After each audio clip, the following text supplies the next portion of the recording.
विश्वानि देव सवितर्दुरितानि पराशुभम् यद्भद्रं तन्नाशुभम्।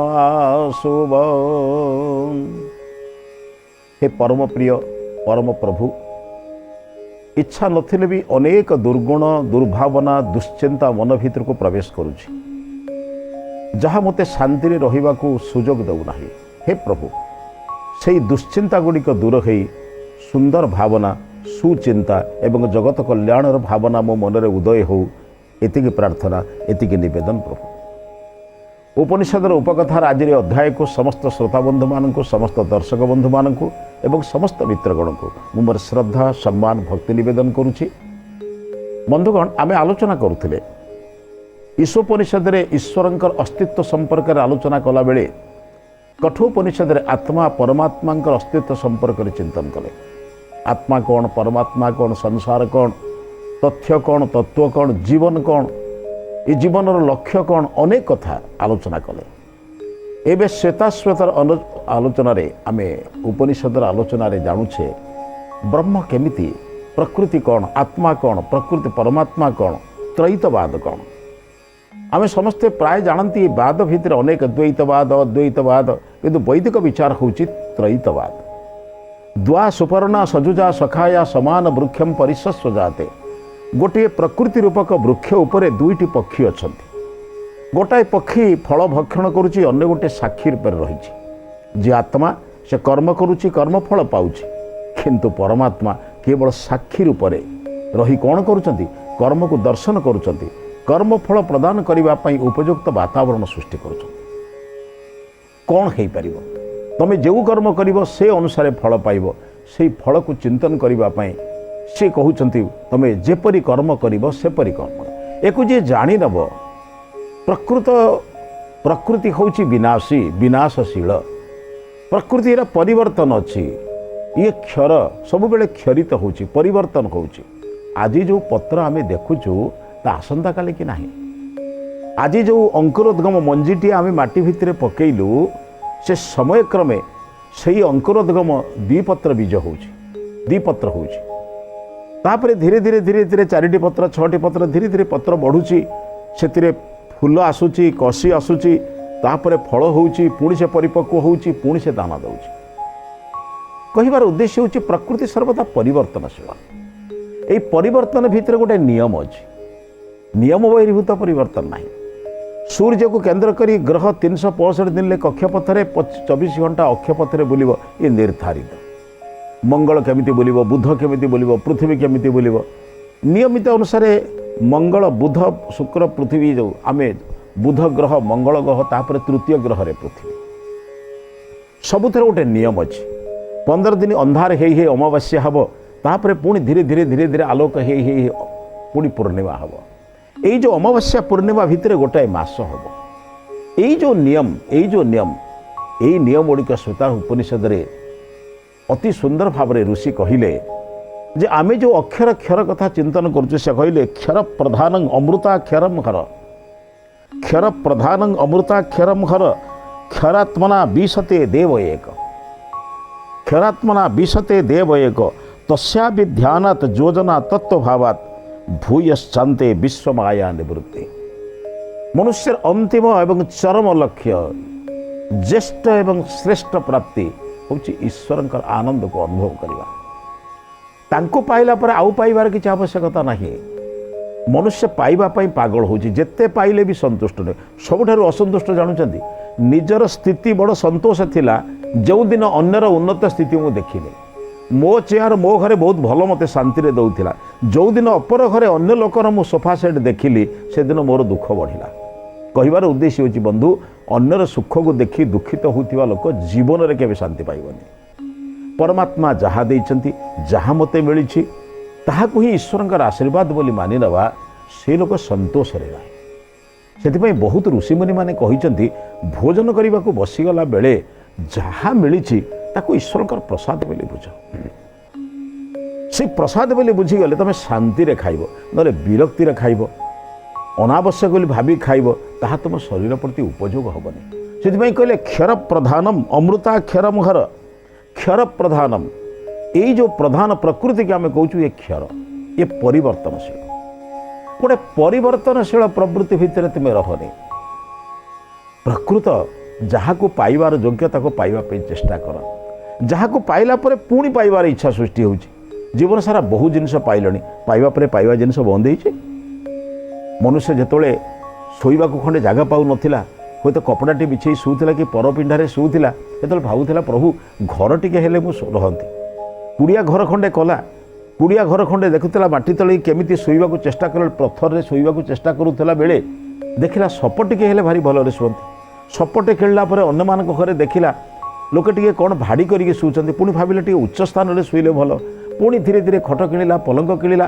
पाइबार इच्छा कमु नाही मनुष्यर पाइबार इच्छा बढ़ी बढ़ी जाउछि आ जिते पाइबार इच्छा बढ़ी बढ़ी जाउछि सेते असंतोष बढ़ी बढ़ी जाउछि से कथा कहले जहाँ पाइला पर आउ पाइबार इच्छा दरकार नाही ताकू ही गीतार श्रीमद् भगवत गीतार जोगेश्वर कृष्ण अर्जुन कहले अर्जुन जंगल बुधवा चापरंग लाभंग मन्यते नाधिकम दत्त जहाँ पाइला पर आउ पाइबार इच्छा सृष्टि हेनी सब पाइगला आउ कौन मिली अच्छे सब अपरम अधिकम लाभंग न मन्यते जस्मिन स्थित न दुखे न गुरुणा विचाल्यते गुरुतर दुखरे मध्य मनुष्य विचलित होनी यही कथा को पाइबा को जे चेष्टा करिबा ता जीवन में दुखर लेस मात्र चिन्ह रहिबनी दुख तपक आसीबो कहीं मनुष्य भाविबो इंद्रिय जहाँ मिली मत जहाँ मिली से तो मोर भाग्यर कथा नुहे मत ईश्वर आशीर्वाद मिली दुखित तो कहीं मनुष्य जो भावुची मु सबुठारु गरीब अन्य माने धनी मु सब बड़े हतभागा अन्य माने भाग्यवान से अन्य मान को देखी दुख हो भाई टिके पछकू चाह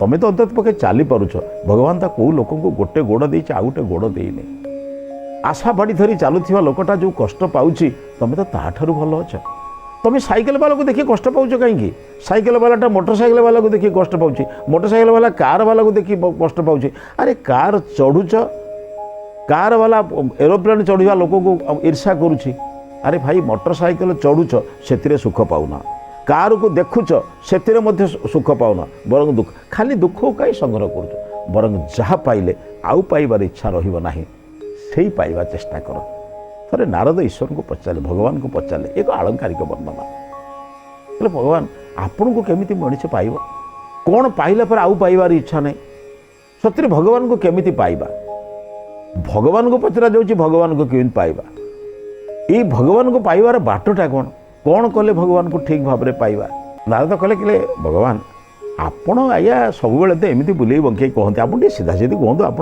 पाइबे कहले नाई नाई सेमती हो पार गोटे काम करवा तमें मु दी जन छद्मवेश मूर्ति को जीवा देखा मर्त्यमंडल लोके प्रकृत मते चाहूँ ना मोर ठारू चाहूँ के रहस्य कथा बुझे आप जेकोसी मंदिर को जी जेकोसी गिरिजा को जातु मस्जिद की जातु जो जातु आप जिते तीर्थस्थल को जातु जिते उपासना स्थल को जातु सबुठी देखिए लोके निज मागती हे प्रभु मो पुओ को पास कर दे केसरे जीते दे मो घर भल कर दे मो स्त्री को बदले दे मो स्वामी को बदले दे मो पुओ को बदले दे कहीं के हाथ जोड़ी कहनी प्रभु मोर किछि दरकार नहीं तमे दरकार से कथा नारद को कहले नारद लोके मते कहीं चाहती नहीं समस्ते मो ठारू चाहती लोक मोर ठारू चाहती प्रभु मोर चाल घरटा है कोठा घर हो जाऊ साइकेलटा है मोटरसाइकेलटा हो जाऊ मो पुओटा केमती परीक्षा भल नंबर रखू मो केसटा केमती शीघ्र भल हो मो सपक्ष हो झील बाहाघरटा हो जाऊ जमीबाड़ी भल चाष हो ये सब कथा ईश्वर ठारू मनुष्य मागे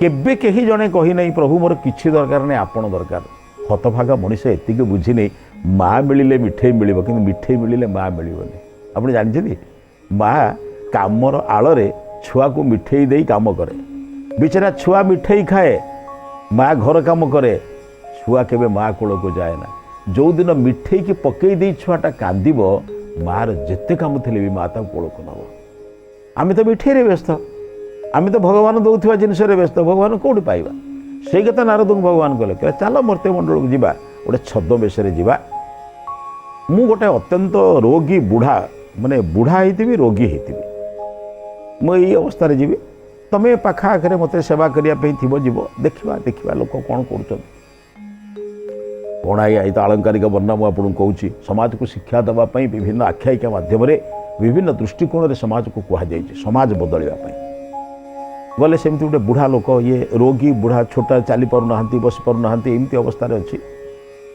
पाखरे नारद एमती जड़े युवक भाव में किसी साहाय्य करने उद्देश्य बेले बेले जाऊँच पाखरे रोचंती केतବେଳେ दूरेकी जाऊँच किछि बाट गला परे एत व्यस्त भाव जाऊँ जाऊँ जाऊँ जाऊँ जाणिकी पड़गला बुढ़ा लोक उठी पारना रास्ता पाखरे पड़ी मझिरे पड़ी लोके हजार हजार लोक जाऊँच आज्ञा किए गाड़ी बकईकी पलाऊँ किए उल्हेकी बुलिकी पलाऊँ किंतु केही पचारू नाहांती लोकटा कहीं पड़ी डाक्तरखाना नवा आवश्यक कि नेले आमर कौन आवश्यक किसी यही बुझुना नारद पचार के नारद देख किसी लोक काले काले ताकर भीतर किसी दयालु लोक थे पचारे किसी लोक भीतर टे दया सृष्टि हुए आज्ञा किंतु से दयार पुणी भाग भाग अच्छे आज्ञा दया सृष्टि हुए किंतु निजे किसी करती दया सृष्टि हुए मो काम गुरुत्व अच्छी बोली छाड़ी पलांती दया सृष्टि हेले भी सुधा किसी न करी अन्य को परामर्श भाई टे साहाय्य कर टे नहीं जा मोर टे भाई व्यस्त अच्छी ऑफिस की जाऊँ मत टाइम है मुझे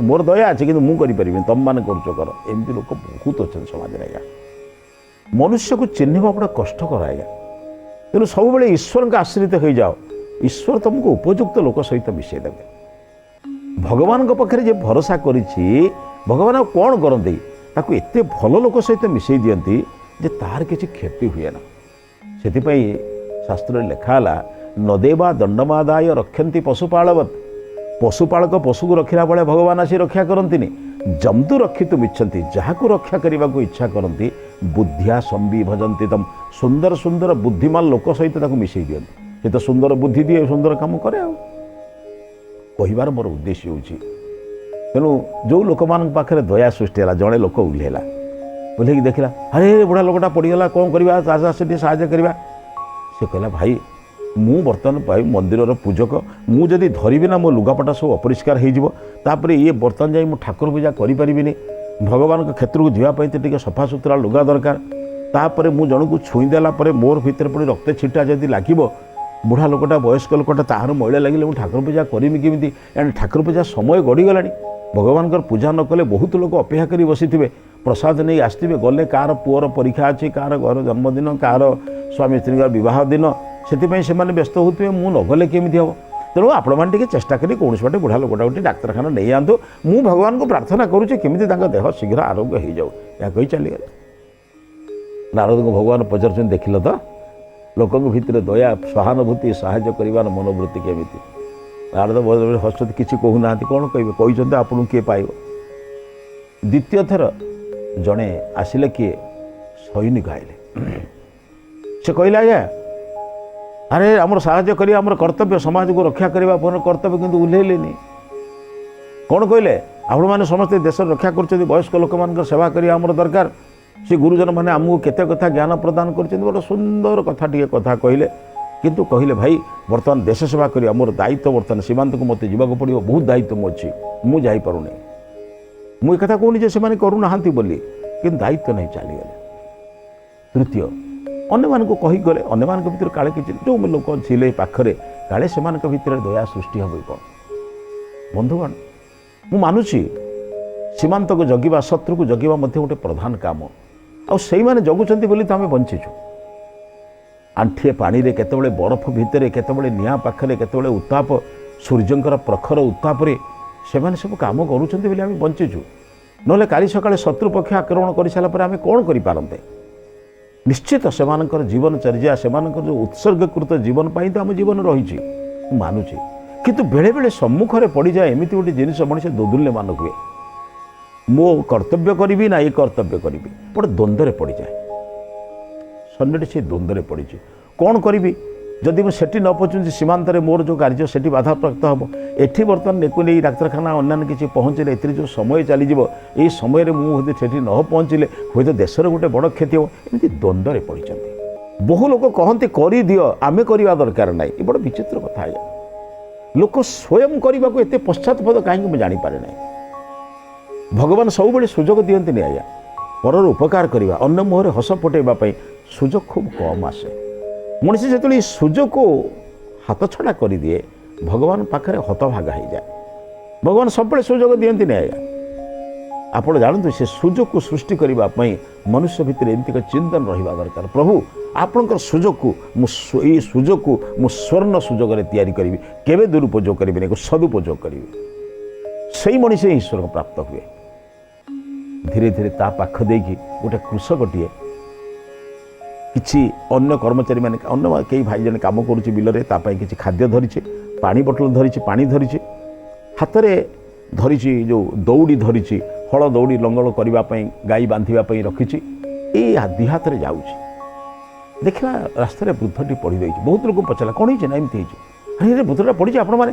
ନାଇଁ ନାଇଁ ଆଜ୍ଞା ଆମେ କ'ଣ କରିବୁ, ଡାକ୍ତରଖାନା ନେବୁ କେମିତି, ଆମ ପାଖରେ ଗାଡ଼ି ନାହିଁ, ମୋଟର ନାହିଁ। ସମସ୍ତେ ନିଜ ନିଜର ଅସୁବିଧାଟା କହୁଛନ୍ତି, ଗାଡ଼ି ନାହିଁ, ମୋଟର ନାହିଁ, କେମିତି କ'ଣ କରିବୁ, ଆମେ ଚେଷ୍ଟା କଲେ ବି କ'ଣ କରିପାରିବୁ, ମୁଁ ଆଜ୍ଞା ଏଠିକି ଯିବି, ମୁଁ ବ୍ୟସ୍ତ ଅଛି ସବୁଥିରେ।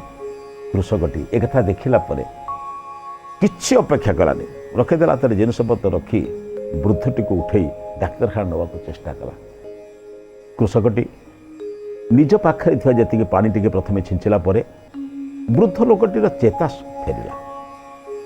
କାହିଁକି ଚେତା ଫେରିଲା? ନା ଅଚେତ ଅବସ୍ଥାରେ ପଡ଼ିଥିବା ଲୋକକୁ ଜଳ ଟିକେ ସ୍ପର୍ଶ କରିଦେଲେ, ଜଳରେ ଏକ ଶୀତଳତା ଗୁଣ ଅଛି ନା, ଚର୍ମ ଉପରେ ଶୀତଳ ଜଳଟେ ପଶିଲେ ପୁଣି ଚେତନା ଫେରିଆସେ। ଆପଣ ଦେଖିଥିବେ ଅନେକ ସମୟରେ ଅତି ଥଣ୍ଡା ଜିନିଷ ଯେମିତି ଆମକୁ କଷ୍ଟ ଦିଏ, ଅତି ଗରମ ପାଣି ମଧ୍ୟ ଆମକୁ ସେମିତି ଚେତନା ଫେରିଦିଏ, ଆମକୁ ଚାଉଁକିଳି ଲାଗିଯାଏ। ସେମିତି ପାଣିଟା ମୁହଁରେ ପକାଇଦେଲେ ତାକୁ ଯେତେବେଳେ ଝଟକା ରକମ ଲାଗିଲା, ସେ ଚେତନା ଫେରି ଆସିଲା। ଫେରିଲା ପରେ ପଚାରିଲା, ମୁଁ ପଡ଼ିଗଲି, ବାଟରେ ଯାଉଥିଲି ବାବା, କ'ଣ କରିବି, ଆଉ ମୋତେ ତ କେହି ସାହାଯ୍ୟ କରିବାକୁ ଲୋକ କେହି ନାହାନ୍ତି। ସେ କହିଲେ ତୁମ ସାଙ୍ଗରେ କ'ଣ କେହି ରକ୍ଷା କରେ? ନା ମୋ ସାଙ୍ଗରେ ଜଣେ ଯୁବକଟିଏ ଥିଲେ ଯେ ସେ ମୋ ପାଇଁ ଖାଦ୍ୟ ଆଣିବା ପାଇଁ ଯାଇଛନ୍ତି। ଆଉ ସେ ଖାଦ୍ୟ ଆଣିକି ଆସିଲା ପରେ ମୁଁ ଭାବିଲି ଏଇଠୁ ଟିକେ ଆଗକୁ ଗଲେ ଯେଉଁ ଗଛ ଅଛି, ଗଛ ମୂଳରେ ଟିକେ ବିଶ୍ରାମ ନେବି। ସେ ଉଦ୍ଦେଶ୍ୟରେ ମୁଁ ଚାଲି ଚାଲିକା ଯାଉଥିଲି, ଆଉ ମୁଣ୍ଡ ବୁଲେଇ ଦେଲା, ପଡ଼ିଗଲି। ଆଉ କହିଲେ ଆପଣଙ୍କୁ ଅନ୍ୟମାନେ କେହି କ'ଣ ସାହାଯ୍ୟ କଲେନି? କହିଲେ କିଏ କରିଛି ନ କରିଛି, ମୁଁ କେମିତି ଅଚେତ ହେଇ ପଡ଼ିଥିଲି, ମୁଁ କେମିତି ଜାଣିବି? ଲୋକମାନେ କହିଲେ ଆଜ୍ଞା ବହୁତ ଲୋକ ଆସିଥିଲେ, ଜଣେ ଲୋକ ଥିଲେ, ସେ କହିଲେ ମୋର କାର୍ଯ୍ୟକ୍ରମ ଅଛି, ମୁଁ ରହିପାରିବିନି। ଆଉ ଜଣେ ସୈନିକ ମଧ୍ୟ ସେମିତି ଦେଶ ସେବା କରିବା ଉଦ୍ଦେଶ୍ୟରେ ଗଲେ, ସେ ବି କରିପାରିଲେ ନାହିଁ। କୃଷକଟି ପୁଣି ତାକୁ ନେଇକି ଯାଇକି ଯେଉଁଠି ବୈଦ୍ୟ କି କବିରାଜ କି ଚିକିତ୍ସାଳୟ ଅଛି ତାକୁ ନେଇ ପହଞ୍ଚି ତାଙ୍କ ପାଖରେ ଥିବା ଖାଦ୍ୟ ଯାହା ଥିଲା, ଡାକ୍ତର ଯେତେବେଳେ କହିଛି ଔଷଧଟି ଖାଇଲା ପରେ ଖାଇବ, ଯେଉଁ ଖାଦ୍ୟଟି ସେ ନେଇକି ଯାଉଥିଲା ଅନ୍ୟ କର୍ମଚାରୀମାନଙ୍କ ପାଇଁ, ଅନ୍ୟ ପରିଶ୍ରମ କରୁଥିବା ଲୋକଙ୍କ ପାଇଁ, ସେଇ ଖାଦ୍ୟରୁ କିଛି ତ ବୟସ୍କ ଲୋକଙ୍କୁ ଖାଇବାକୁ ଦେଲା। ଯେଉଁ ପାଣି ନେଇ ଯାଉଥିଲା ସେ ପାଣି ପିଇବାକୁ ଦେଲା। ଡାକ୍ତର କହିଲେ ଏବେ ଆଉ କିଛି ହେବ ନାହିଁ, କାରଣ ସେ କେବଳ ଦୁର୍ବଳତା ପାଇଁ ହିଁ ପଡ଼ିଯାଇଥିଲେ, ତାଙ୍କ ଦେହରେ କୌଣସି ରୋଗ ନାହିଁ। ଉପଯୁକ୍ତ ଭୋଜନ, ଉପଯୁକ୍ତ ଜିନିଷ ଯେତେବେଳେ ସେବା ଶୁଶ୍ରୂଷା ପାଇବେ, ତାଙ୍କର କୌଣସି ରୋଗ ହେବ ନାହିଁ। ତାଙ୍କୁ ଆଣି ଆପଣ କେଉଁଠିକି ଯିବେ, ସେତେବେଳେ ତ ଫୋନ୍ ଯୁଗ ନଥିଲା, ନହେଲେ ଫୋନ୍ କରି କହିଦେଇଥାନ୍ତି ତାଙ୍କ ଲୋକକୁ ପଳେଇ ଆସ ଶୀଘ୍ର ପହଞ୍ଚି। କହିଲେ ସେଇ ସ୍ଥାନକୁ ନେଇକି ତାଙ୍କୁ ନ ଛାଡ଼ିଲେ ସେ ଯୁବକଟି ଆସି ପୁଣି ଆପଣଙ୍କୁ ଖୋଜୁଥିବ। ତେଣୁ ଆପଣ ଚାଲନ୍ତୁ, ମୁଁ ତାଙ୍କୁ ଯେଉଁଠି ଆଣିଥିଲି ଆପଣଙ୍କୁ ସେଇଠି ଛାଡ଼ିକି ଯିବି। ପୁଣି ବାଟରେ ଆସିଲା ବେଳେ ତାଙ୍କୁ ଧରି ଧରି ନେଇକି ଆସି, ୟା ଭିତରେ ବହୁ ସମୟ ଗଡ଼ିଗଲାଣି। କର୍ମଚାରୀମାନେ ଯେଉଁମାନେ ଖାଇବା କଥା ସେମାନଙ୍କର ଖାଇବା ସମୟ ବି ଗଡ଼ିଯାଇଛି। ପାଣି ଟିକେ ପିଇବା ପାଇଁ ସେମାନଙ୍କ ପାଖରେ ଯେଉଁ ପାଣି ଥିଲା ସେ ବି ସରିଯାଇଛି। ସେମାନେ ଅପେକ୍ଷା କରିଛନ୍ତି, କ'ଣ ଆଜି କ'ଣ ଆମର ମାଲିକ ଆମ ପାଖେ ଖାଦ୍ୟ ପଠାଇ ନାହାନ୍ତି, ଆମ ପାଇଁ କ'ଣ ଜଳ ପଠାଇ ନାହାନ୍ତି? କିନ୍ତୁ ସେମାନେ ତ ଏକଥା ଜାଣିନାହାନ୍ତି ନା। ସେଇ ଯେଉଁ କୃଷକଟି ଧୀରେ ଧୀରେ ଆଣି ସେ ବୃଦ୍ଧଟିକୁ ଠିକ୍ ଜାଗାରେ ବସାଇ ଦେଇ ପାଖରେ ଥିବା ଲୋକଙ୍କୁ କହିଲେ, ଏମାନେ ବାଟରେ ପଡ଼ିଯାଇଥିଲେ, ଆପଣ ନା ନା ସେଇ ବୁଢ଼ା ଆଜ୍ଞା ବର୍ତ୍ତମାନ ଭଲ? ନା ହଁ ଭଲ ଆଜ୍ଞା, ପ୍ରକୃତ ଭଲ, କିଛି ଅସୁବିଧା ନାହିଁ, ତାଙ୍କ ଦେହରେ କୌଣସି ରୋଗ ନାହିଁ, କେବଳ ସେ ଦୁର୍ବଳତା ଦୃଷ୍ଟିକୋଣରୁ ଏଇଭଳି ଭାବରେ କଷ୍ଟ ପାଉଥିଲେ। ତାଙ୍କର ଦୁର୍ବଳତା ବର୍ତ୍ତମାନ ଭୋଜନ କଲା ପରେ ଟିକେ ବଦଳି ଯାଇଛି, ଏବେ ସେ ଭଲରେ ଅଛନ୍ତି। ତାଙ୍କୁ ରଖିଦେଇ ସାରିଲା ପରେ ନିଜ କର୍ମକୁ ଗଲା ପରେ ତାଙ୍କର ଯେଉଁ କର୍ମଚାରୀମାନେ ଅପେକ୍ଷା କରିଛନ୍ତି, କେବେ ଅଭିଯୋଗ କରୁନାହାନ୍ତି, ଅଭିମାନରେ କହୁଛନ୍ତି ଆଜି ଆଜ୍ଞା ଆପଣ ବହୁତ ଭୋକରେ ଆମକୁ ପକାଇଦେଲେ, ପ୍ରବଳ ଭୋକ ଲାଗିଲାଣି, ହେଲେ ଖାଦ୍ୟ ମିଳୁନି, ଶୋଷ ବି ଲାଗିଲାଣି, ଆମ ପାଖରେ ଯେଉଁ ପାଣି ଥିଲା ସରିଗଲାଣି, ଆମେ ଖାଲି ପ୍ରଭୁଙ୍କୁ ଡାକୁଥିଲୁ ପାଣି ସରିବା ପୂର୍ବରୁ ପାଣିଟା ମିଳିଯାଆନ୍ତି। ଇଏ ବୃଦ୍ଧ ଲୋକ ଜଣକ, କୃଷକ ଜଣକ ତାଙ୍କର ଅନୁଭବ ବର୍ଣ୍ଣନା କଲେ। କହିଲେ ଭାଇ ମୁଁ ଆପଣଙ୍କ ପାଇଁ ଖାଦ୍ୟ ଆଣୁଥିଲି, ରାସ୍ତାରେ ଦେଖିଲି ଗୋଟେ ବୁଢ଼ା ଲୋକଟେ ପଡ଼ିଛି ବୋଲି, କେମିତି ପଡ଼ିଥିବା ଲୋକଟାକୁ ଛାଡ଼ିଦେଇ ଆସିବି କହିଲେ। ମୁଁ ମାନୁଛି ଆପଣ ବି ନ ଖାଇଲେ ଆପଣଙ୍କୁ କଷ୍ଟ ହେଇଥିବ, ଆପଣ ଜଳ ନ ପିଇଲେ ଆପଣଙ୍କୁ ନିଶ୍ଚିତ କଷ୍ଟ ହେଇଥିବ, କିନ୍ତୁ ଆପଣ କଷ୍ଟକୁ ସହିପାରିବେ, କାହିଁକିନା ଆପଣ ସକାଳୁ ଘରୁ ଖାଇକି ଆସିଛନ୍ତି, ଆପଣ ଏତେ କଷ୍ଟ ପାଇନଥିବେ। କାହିଁକିନା ସେ ଲୋକଟି ଏତେବେଳେ ପଡ଼ିଥିଲା, ମୁଁ ନ କଲେ କେମିତି ହେବ? ସମସ୍ତେ ଏକା ସ୍ୱରରେ କହିଲେ ନାଇଁ ନାଇଁ ଆପଣ ବରଂ ବିଳମ୍ବ ହେଇଛି, ଆପଣ ବରଂ ରକ୍ଷା କରନ୍ତୁ, ଆପଣ ରକ୍ଷା କରିଛନ୍ତି ସେ ବୃଦ୍ଧ ଲୋକଟିର ଜୀବନ, ନିଶ୍ଚିତ ଭଲ କାମ କରିଛନ୍ତି। ତାପରେ ଖାଦ୍ୟ ନେଇ ପାଣି ପିଇକି ସମସ୍ତେ ପହଞ୍ଚିଲେ। ନାରଦ ପଚାରିଲେ, କହିଲେ ଭଗବାନ ଆପଣ ଏଇ ଯେଉଁ କାର୍ଯ୍ୟକ୍ରମ ଭିତରେ ମୋତେ କୁହନ୍ତୁ, ଆପଣ ତ 3 ଜଣଙ୍କୁ ଦେଖିଲେ, ଜଣେ ପୂଜକକୁ ଦେଖିଲେ, जड़े सैनिक को देखिले, जड़े कर्मचारी को देखिले, जड़े कृषक को देखिले। कहतु आपण कथा गला मत कहतु। भगवान कहले बाबा मत पचारिया दरकार नहीं, तू निजे चिंता कर। जे अन्य पाई काम करे से मते ही पाए, जे निज पाई काम करे से मते पाए ना। कहीं जानिछ निज पाई काम करथिया लोक दुनिया समस्त करती। पक्षीटीए पा निज चंचुरे खाद्य आनिक निज छुआ को पोषुची, निज पिला छुआ पाई, निज परिवार पाई, निजर संसार पाई केवल बंची रहिबा ये बंचिबार मूल्य नुह। बंचिबार मूल्य सेतेबेले रुहे जहाँ द्वारा जाति वंशर समुन्नति हुए। कहला सजातो जेन जाति न जाति वंश समुन्नति। जातिर वंशर राज्यर राष्ट्रर जो उन्नति हुए, अरे भाई केबे हेले टिके पर कथा चिंता कर। भगवान कहले मते से लोक पाए किए ना जे मोर निजर लोक को भल पाए।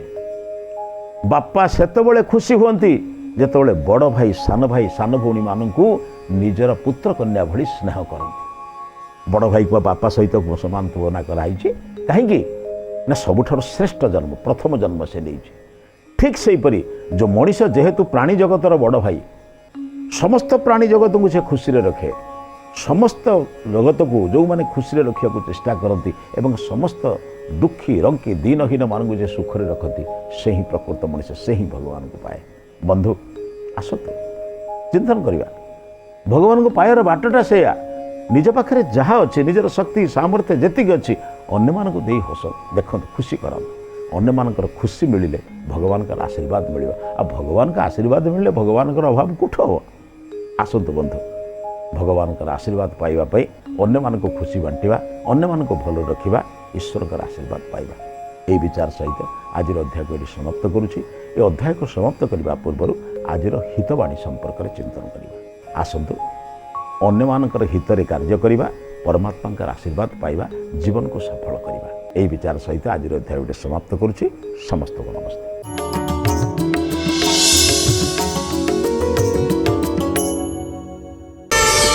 प्रार्थना आम आनंदर उत्स।